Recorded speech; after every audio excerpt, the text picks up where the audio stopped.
Dante. I'm not going to have as beautiful of an accent as my dear colleague Janine here, but I always give it a whirl. Tansi nititamak niwi naskwe wasimun, ekne pawiak netokotwasek, asutamakawik, askia kazmina, apito gosana kataskawau, Tamara Baldhead Pearl, Nisi Gasan, Ekwa Nehia Iskwa, Nia Wanero First Nation Ocha. Today, I'm going to be talking about using an anti-dominance framework towards a multi-juridical future using Mamawi Wicihitowin, which is basically this Plains Cree concept that I was gifted with from elders to basically pursue my research. And this concept of working together, helping one another, came out of a strange story that my mother told me when I was about 8 years old. When she attempted post-secondary education, she went in with, this idea of bettering herself and thereby in turn bettering her community. And I really don't know why she told me this particular experiment of Wolfgang Kohler, but it was an odd somatic metaphor for me as I went through my research. This story is about how he would take all sorts of animals, but in this particular one, it was a chicken and a dog, and he would starve them in a sensory deprivation type container. And when it came their time to see how they dealt with what he termed a perceptual magnet, he would bring them out and have a transparent barrier about 2 meters wide and 2 meters long. And on one end, he would have the most delicious, savory food for fowl. And on the other hand, it was the chicken's turn.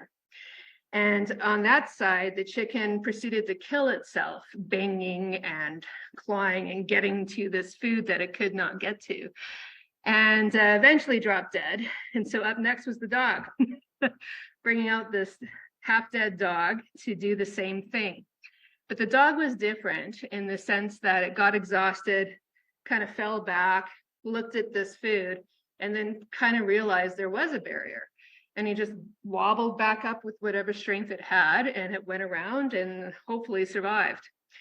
And the idea of perceptual magnets, including racism, is that the solution seems so within our grasp, just so close. But really, this settler system, this colonial system, is just a limited barrier for us to go around. And how I propose we do that is through anti-dominance training. And this idea, this concept of a paradigm detour is what I'm hoping to guide you through as I go forward with my conversation. So I'm going to break down this talk about what it means to have Indigenous justice. What does transformative change actually mean? Is it something beyond cosmetic changes, such as having Indigenous courts, or are we really just doing a replication of the colonial legal system? So what I'm trying to break down into 3 separate parts as we go forward is I'll chat a bit about the entrenchment of anti-Indigenous racism and why it's specific and why it's so special, and why we use doctrine of discovery to entrench it. And of course, the transformative change through anti-dominance that I believe can happen with these Indigenous initiatives, including Indigenous courts. And so I also want to talk about opportunities for progress because we need some pragmatic pathways. And I very much want to highlight what I consider a very mitigating, incredible Wicihitowin law and governance lodge from my own experience as an Indigenous person trying to navigate my legal journey. There we go. So the papal visit last summer was a big deal. It was international in scope. I was getting requests from, Italian reporters where I was like, oh, this is a thing. Because of the papal visit, and if you don't know, it was to acknowledge the wrongdoings of what happened with the residential schools. And there was only a couple places he was going to visit, Wetaskiwin, I believe, was one. And a lot of the curiosity came up about it. Well, what does it actually mean to rescind a papal bull? What is a papal bull? What is this even doctrine of discovery? And so to give a brief global history of colonialism to these reporters was actually quite difficult, but it created an opportunity to mainstream conversations, not only about things such as papal bulls, doctrine of discovery, but also colonialism to those who kind of always perceive these issues as niche. And so basically, a papal bull is an official decree by the Pope that basically is representative of God's power on earth. And, you know, the actual history of what caused probably one of the worst documents that led to a god-awful amount of genocide really just came about Pope Nicholas V and then eventually Pope Alexander VI trying to maintain peace among the European powers. And so, you know, this attitude, I guess, where basically they're like, okay, go out, conquer, but, you know, let's try to prevent a war here. We realize that Christopher Columbus, you know, was in violation of a treaty, but, you know, we'll give South America and all the spoils of it to Spain, except for maybe Brazil. We'll hand off to Portugal and they can have whatever, Africa or wherever they go. And that's literally what it was only done. But the horrific human cost to it was even at the time opposed by other Italian politicians.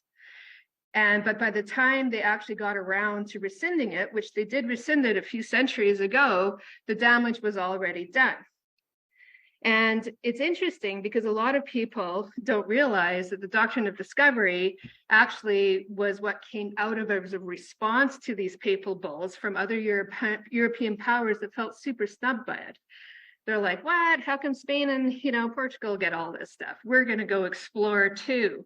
And so that's where you got this international law concept, or what's called the Jus Gentium, or law of nations, that really erupted in the 14th and 15th centuries.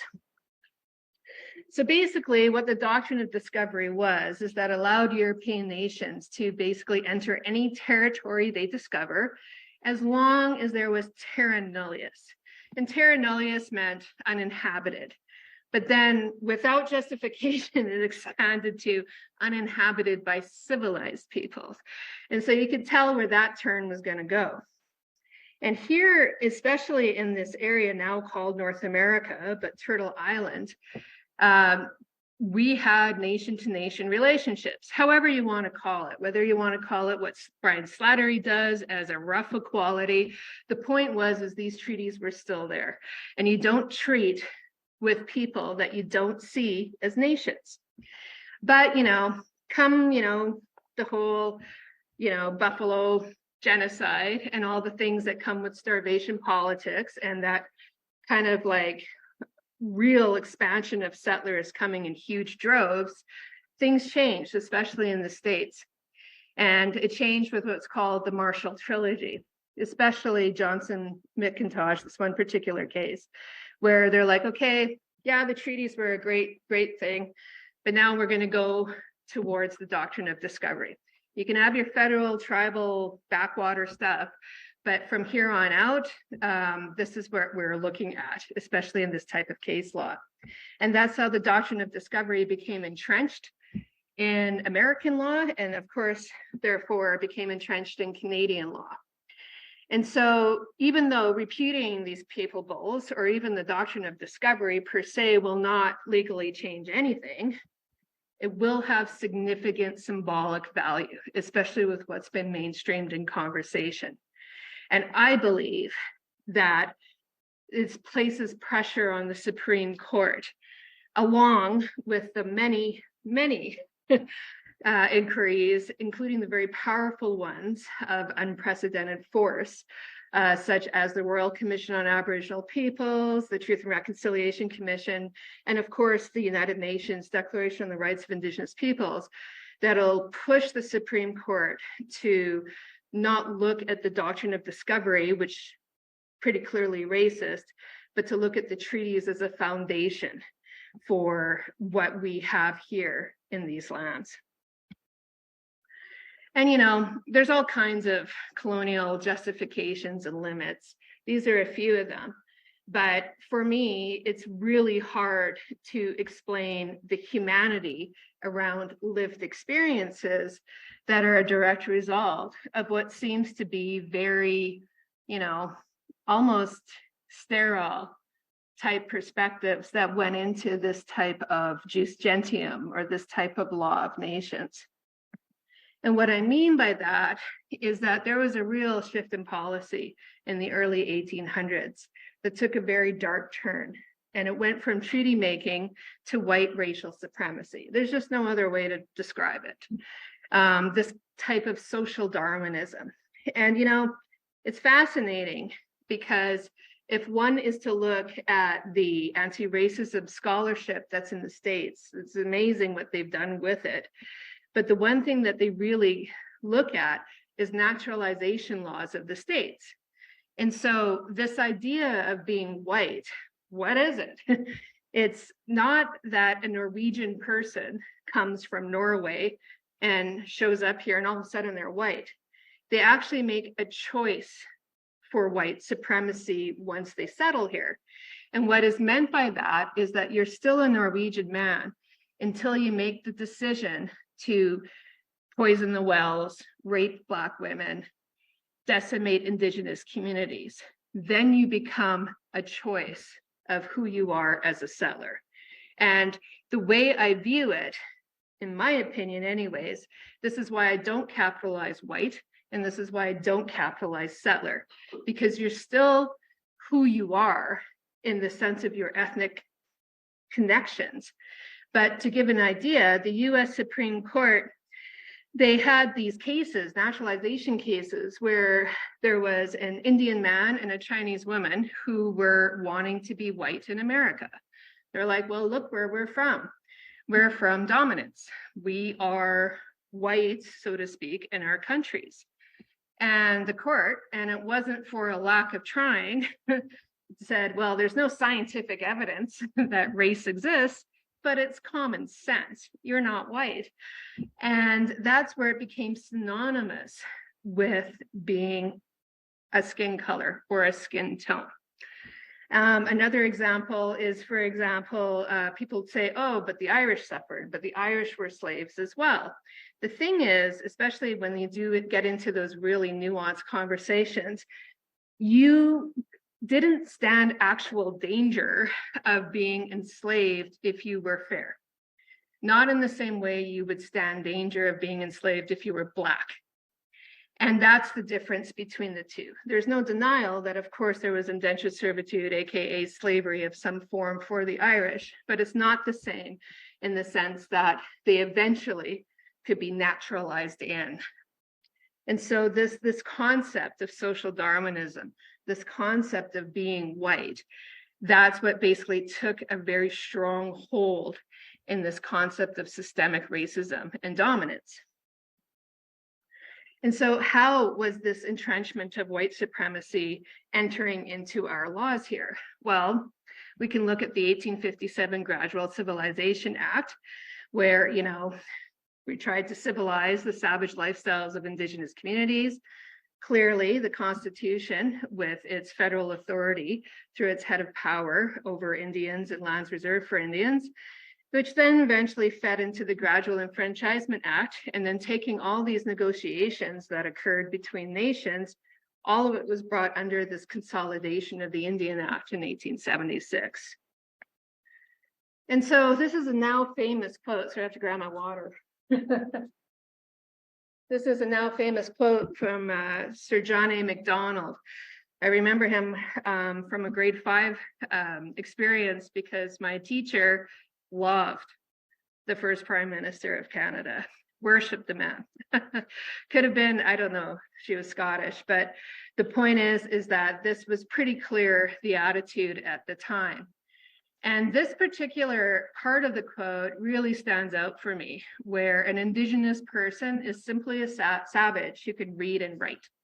And so this concept of pulling an Indigenous child out from their whole cultural view is quite telling as to this idea of genocide and this idea of how, you know, assimilation is what I call almost like a spectrum of genocide, where on the one hand, you have these awful acts where you remove an entire, you know, people, an entire ethnic cleansing, you name it. But on the other end of the spectrum, you have these sterilization policies or this type of assimilation that occurred, but it's still genocide. It's still a form. And so if we look internationally, especially with our counterparts, we call it Kansas as an acronym, Canada, Australia, New Zealand, and of course the United States, we all kind of followed this interesting, I wouldn't call it IKEA type, drop-in settler colonized type construct, but they all very much followed a lead from the Tasmanian genocide in Australia to with their stolen generations to Richard Henry Pratt, who was horrified with the Western expansion. He was absolutely horrified. I think there's that saying that all good intentions pave the road to hell. And he's like, you know, at least give me the children, because they were knocking off Indigenous people from the trains, you know, on their way to the Klondike or wherever they were going. And, you know, they called them winter camps. Philip Henry Sheridan, he denied quoting or being quoted that any good Indian is a dead Indian. But he specifically had a policy where he would go out to peaceful winter camps and to save bullets, smash baby skulls in. And so Richard Henry Pratt, being absolutely horrified, said, hey, I could even civilize a wild turkey. Give me the children. And through this good intention, he also was the one that coined the quote, kill the Indian and save the man. And he pioneered this policy of residential schools, starting with the first one, Carlisle Indian Industrial School, that opened up. But it's also famous because of the really famous athlete, Jim Thorpe, Indigenous athlete, that came out of it. Duncan Campbell Scott, who's been around for a while, noticed the first residential schools in the 1880, and a few years later, he's like, let's make this compulsory.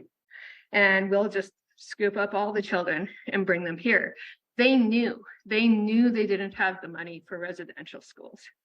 They still did it. That's where the church stepped in. And they're like, you know, we can't pay you very much, if at all. And that's how they came in. Chatting with a lot of Indian residential school survivors, especially from my own reserve, they talked about how young the nuns were. They were just so young.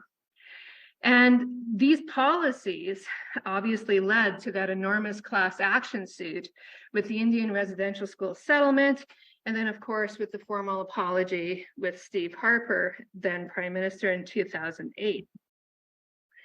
And the Truth and Reconciliation Commission, just like any other inquiry, it's not a binding thing, but they are unprecedented with having norms, changing the norms in Canadian society with their calls to action.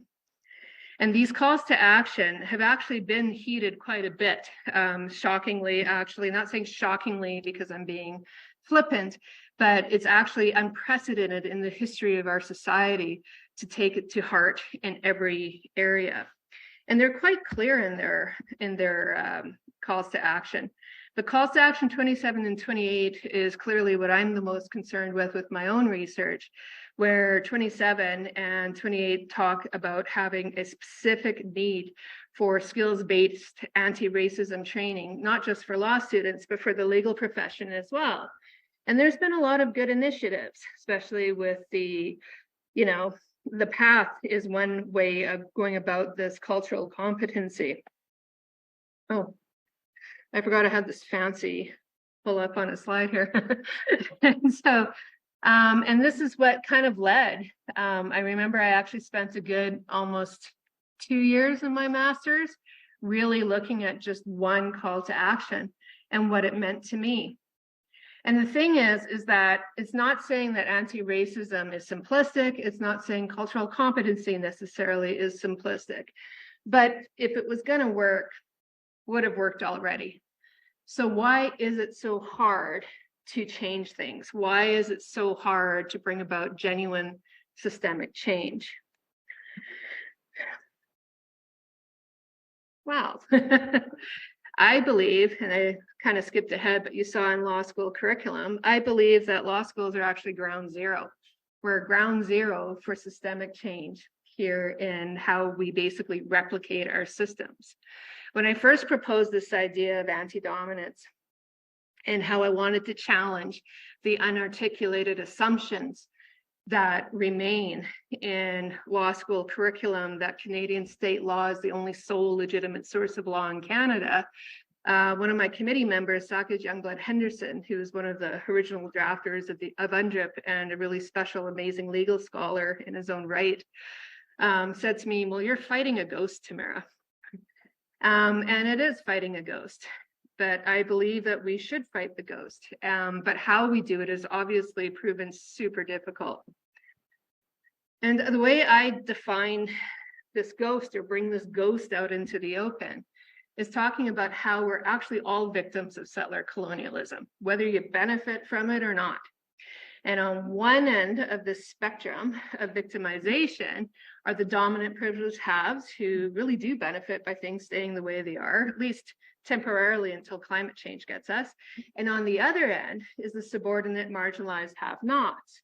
But where we slide on this spectrum is individual. It is more than just race. It is religion. It is financial. It is our own experiences with our own mixed bag. I myself am clearly mixed. I have a settler father, probably the safest person I've ever had, but I was raised by my Indigenous mother, apprehended when I was 13. And, the tough thing for me is that, despite having connections to knowing my family accepting who I am, having that Indian Act card that states that I'm from One Arrow, my only real genuine experiences for the longest time as a child outside of some ceremony was poverty and racism. And for me, I want to open a space up to talk about these sliding spectrums, these sliding dominances that we all have. Clearly, I could take the earrings off and I can mimic, I can hide, I can be white for a day, but it doesn't change the actual foundation of who I am. And it doesn't change the fact that I will probably for the rest of my life hang out at that end of that spectrum. But why? Why is the distinction of anti-Indigenous racism so important in legal education and in community engagement? Well, things such as the Indigenous courts try to push the boundaries. They try to push the boundaries with implementing something such as Gladue principles, is what we call it. In Gladue principles, it comes out of this idea of codifying the criminal code for the court system to take into consideration the Aboriginal perspective. And Aboriginal perspective is shorthand expression for Indigenous legal traditions. But with our report writing system, which is there to bring in the specific and the special circumstances of the systemic racism that Indigenous people suffer, we have yet to really bring in what Indigenous laws mean, especially into the criminal justice system, outside of what we can offer in the sense of taking a concept and shoehorning it, unfortunately, into our Canadian colonial justice system. So we have an impasse, so to speak. And this impasse is strict legal positivists versus effective treaty education. And strict legal positivism has led to us believing we're very, nation-centric, that, we do have this history. We're still a country. We still have to keep things going in the sense of law. Like, what would this mean if we all of a sudden just started willy-nilly bringing in Indigenous legal perspectives? Do Indigenous peoples even have an idea of how that would work? But I like actually this other school of thought of Jeremy Weber's quote, where we're still in an age of encounter. And, at the time when they brought in Section 35, into the Constitution, it was a controversy even back then. It was a controversy in the sense that people thought, oh yeah, like this will be great because it'll enshrine it, it'll protect it from being eroded, these Aboriginal and treaty rights. But again, the courts have just focused on site-specific type things, or that idea of activity rights. It still takes on this form of economic resource development, despite the fact that, at the end of the day, Aboriginal self-government just kind of hangs out there.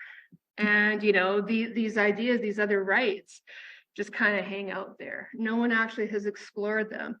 And despite how amazing some things have been benefiting Indigenous communities and nations, we're still very much within what is criticized as a deficit discourse. But the deficit is real. The issues are real. And so Canada, we have to look at it as a nation of shared nations, and we have to look at it as a multi-juridical society. And it has to be done through the rule of law. And what this means is, Larry Chartrand, Professor Emeritus from the University of Ottawa, and probably the most wonderful Indigenous academic that radicalized me, he talks about how Canadian authority is subject to Indigenous agreement, and that we have to reject the myth that Canada is based on two founding peoples, the French and the English. But no, it was actually, our origin story is contributions of multiple peoples, multiple Indigenous nations. We haven't already happened. Canada is still evolving, and Confederation is not yet complete. And so what are these challenges with reconciliation, going back to that previous slide? Like, who has responsibility for what? And the problematic issue with it is that we conflate Indigenous, what we want as Indigenous peoples, as nations, with human rights. And yes, there's a lot of issues that we still need looked at, such as Dr. Cindy Blackstock with the First Nations Caring Society, using that idea of substantive equality, that norm about human rights. But we're not looking for equal representation in numbers and some protection against the adverse, impacts of our society. We're nations, and we're looking for that respect, and that respect is through that treaty education, that nation-to-nation relationship. And as Dr. Hadley Freeland talks about, instead of looking at this trauma narrative of all the stats that you see, all the disadvantages that you see, we shouldn't look at it as intergenerational trauma, but intergenerational injustice. Because this trauma narrative that constantly takes hold doesn't look at the Indigenous laws that are still living. They're not looking at what we're doing as Indigenous peoples. We're just looked at as a pool of the extremes of society to basically inform qualitative mixed method things that'll eventually inform stats, that'll eventually inform policies, that'll eventually just keep replicating the colonial system. And it misses this opportunity. It's interesting because when I met with this Office of the Treaty Commissioners, what we have in Saskatchewan, where he was a former president of it, and he talked about how settlers missed out. We missed out on, obviously you got the resources and stuff, probably got the longer end of the stick, but it was also a missed opportunity of this nation-to-nation building and how incredible our present could have been, let alone our future. And this entrenched systemic discrimination, it's really unfortunate, this educational deficit that resulted from it. And so even in R.V. Sparrow, very famous 1990s case that started the whole Aboriginal rights jurisprudence, the court was just shocked. The Supreme Court was shocked at the absolute lack of anything academic on anything, whether it was Aboriginal rights or treaty rights. It is virtually non-existent, despite the treaties being a fact. And what's incredible is Indigenous academics, including John Burroughs, who basically completely reversed this narrative and is opened up incredibly important conversations in curriculum going forward about how we can go about this, upending of systemic discrimination in tandem of developing a multi-juridical future. Other incredible academics, although non-Indigenous, but he is my bro, is Professor Ben Ralston with his incredible synopsis of the Gladue principles and a real strong focus on these Indigenous perspectives and how we are really rapidly evolving, we're rapidly changing. I know that a lot of people are like, Gladue, just kind of like, it's not working, it sucks. But no, there's something really important and really transformative that is occurring in this area of criminal justice. And as well, as mentioned before, this shorthand expression it's getting in our case law. It is changing things. It's slow, but is it? I think it's actually quite amazing how these cases are starting to really become mainstreamed in what we discuss each day. And so I'm gonna have to go through a little bit faster because I do want to leave some times for a little bit for questions. But I also want to talk about a bit about why Indigenous peoples provide the counter narrative to this ghost of unarticulated embedded assumptions, this ghost story that we're talking about. And this counter narrative could be presented in things such as effective treaty education. Well, what is that? Well, it could be mandatory constitutional law courses that incorporate the treaties or the unceded territories that you are standing on today. As one particular Indigenous academic talks about, he talks about how we're all here on permission unless you're Indigenous from this area. That's what the treaties give, is permission to live here, whether you're aware of it or not. And it also would breathe new life into land acknowledgements and exactly why we have them. Looks like I went a little ahead here, but I do believe in explaining the difference between indigenizing and decolonization. Decolonization, to me, they're contested terms, but to me, it means reducing settler harm. Indigenization is bringing in that nation-to-nation relationship. And so we need to go forward in the sense of using not just anti-dominance training outside of the typical anti-racism training, but using it in an anti-colonial context. And what I mean by that is by starting to train law students who then in turn, that's all you guys, become judges. You become, lawyers, you become professors with a huge amount of debt. You do these things going forward that would really significantly change where we're going as a future together, because we are not just one nation. We are a system of laws. We are many Indigenous legal traditions. And so even though everyone's invested in anti-racism training, there's not saying that anti-racism training is bad or whatever. I think anti is probably a good thing. But what we're doing is that we're creating an environment for toxic settler dominance that's reinforced by not bringing this counter narrative to the future or to the forefront by conflating it with human rights issues. Well, we have representation, you have your Indigenous group, problem solved, but that's not what we're talking about here. What we're saying is that everything seems to have to be channeled through settler state law dominance, these concepts of law, where everything has to come to an altar of settler law and say, hey, please accept me. But no, I think that something like anti-dominance training in the form of, say, a treaty-based constitutional law would change this type of doctrine. It would ethically engage with Indigenous laws. It would be very similar to what Dr. Hadley Freeland and Professor Corin Lightning Earl have done with the Wicihitowin Law and Governance Lodge, with being invited in by communities to respectfully engage and revitalize Indigenous legal traditions. And I think engaging with Indigenous legal traditions at any opportunity helps us all detox from settler dominance. That's where the Mamawi Wicihitowin comes in. But of course, the issue is that, a lot of academics, especially ones who seem like super experts in their field, where in, reality, things just get really narrowed over time to make life easier for a lot of people. And so the clapback could be, well, why should I pay attention to Indigenous laws? It's not what I'm trained in.